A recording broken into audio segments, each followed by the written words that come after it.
नमस्कार मित्रांनो, आज आपण बनवणार आहोत केळी टाकून स्वादिष्ट शिरा।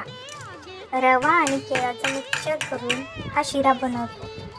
इतका मऊसर आणि इतका तोंडात विरघळणारा हा शिरा आहे। तुम्हाला हा एकदा खाल्ला ना की तुम्ही घरी परत परत बनवाल। काहीतरी गोड खावंसं वाटलं तर तुम्ही हा सोप्या पद्धतीचा शिरा नक्की बनवून बघा।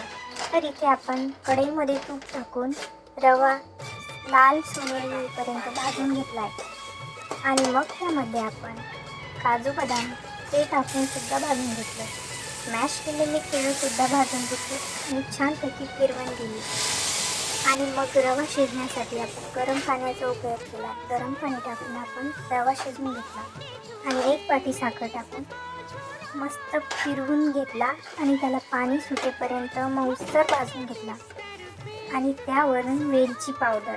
आहा, असा भन्नाट सुगंध येत होता ना की मी खाऊनच बघितला, कारण मला राहावंसंच नाही असं। खूपच छान लागतं हा शिरा।